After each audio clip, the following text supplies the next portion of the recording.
las 7 de la mañana con 41 minutos. Gracias por acompañarnos en nuestra mañana. Hoy vía telefónica tengo el gusto de saludar al presidente de la Comisión Nacional de Salarios Mínimos y vamos a platicar sobre este aumento que se va a tener durante el próximo año. ¿Qué tal? Muy buenos días. ¿Cómo se encuentra? Hola, ¿qué tal, Brenda? Buenos días. Un saludo para ti y toda tu audiencia. Gracias, Luis Munguía, presidente justamente de la Comisión de Salarios Mínimos. De entrada, preguntarte cómo se impacta esto en la economía. Cuando hablamos de un aumento al salario mínimo, mucha gente celebra, dice, me va a tocar, va a haber un poco más de ingreso en casa. Sin embargo, desconocemos los efectos que esto tiene en la economía de México. ¿Cómo funcionan los aumentos?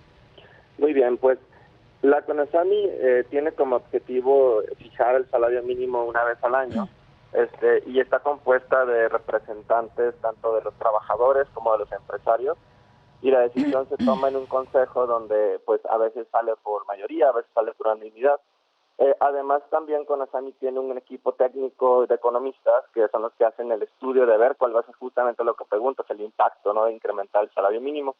Y en esta ocasión decidimos incrementar el salario mínimo 15%, que es menos que lo que hemos estado incrementando en los otros años, pero sí sigue la misma ruta de ir recuperando el poder adquisitivo de los trabajadores que se perdió durante varios años, ¿no? El impacto principalmente se va a ver en el consumo de los trabajadores. Todos los trabajadores que ganaban el salario mínimo o algo cerca del salario mínimo el año pasado o este año, el año que viene pues van a tener un incremento en sus ingresos y esto se va a ver traducido en consumo, que a su vez pues va a reactivar la economía de las empresas más pequeñas sobre todo. Ahora, ¿por qué ha habido un sector empresarial que no está de acuerdo? Es que dicen, la hemos pasado bien mal este año por la pandemia de COVID-19 y encima tengo que subir el sueldo. ¿Es por esta parte porque no hay dinero o les afecta de otra forma? Es normal y entiendo al sector empresarial. Ellos estaban proponiendo el 10% de incremento y en realidad al final de toda la discusión se decidió el 15%, que es algo más elevado de lo que ellos proponían. Sin embargo, bueno, la diferencia entre lo que ellos proponen y la propuesta que quedó no es tan grande, digamos, es alrededor de 6 pesos de diferencia, pero pues evidentemente las empresas ven esto como un costo adicional. Sin embargo, también es parte de que la información no se ha difundido correctamente, porque en CONASAMI pues hicimos un estudio precisamente tomando en cuenta todos los factores, y uno de los factores muy importantes es el costo que iba a tener para las empresas. Y en promedio el costo a nivel nacional es de 0.4% de este incremento, es decir, no es tan alto, ¿no? Ahora, entonces es por eso que nosotros creemos que pues el impacto, se digamos, niegan, final, claro. Pues ¿Qué va a pasar con aquellas empresas que digan, pues yo no puedo, no hay recurso de donde yo pueda tomarlo y en este momento no puedo subir el sueldo? ¿Qué va a suceder ahí y qué debe hacer la gente que nos está viendo y que su jefe o su jefa pues no le quiera subir el sueldo a partir del próximo año?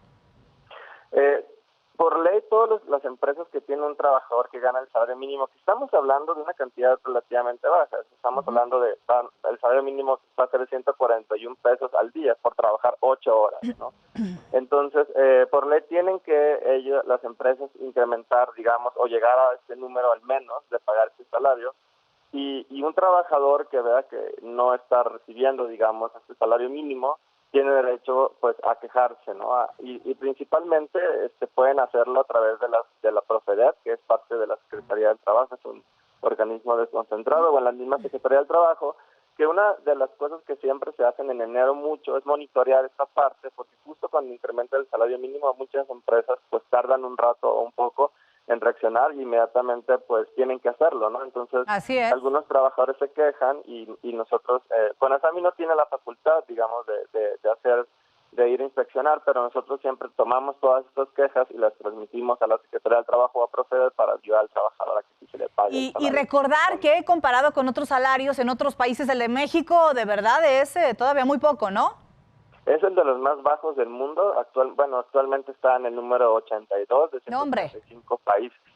Y de América Latina, pues somos casi el último, solo hay 2 países por debajo de nosotros. Todo Centroamérica, por ejemplo, está por arriba del salario mínimo mexicano, incluyendo Haití, por ejemplo, etcétera, ¿no? Entonces, el salario mínimo en México es muy, muy bajo.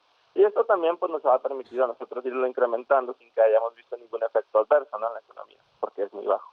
Definitivamente, te agradecemos muchísimo que hayas conversado con nosotros acerca de estos puntos tan importantes en el tema del salario mínimo y darle a conocer a la gente los derechos que tiene y cómo debe hacerlo en dado caso pues que su jefe o su jefa no quiera acceder a este recurso. Bueno, les agradezco muchísimo. Muy buenos días.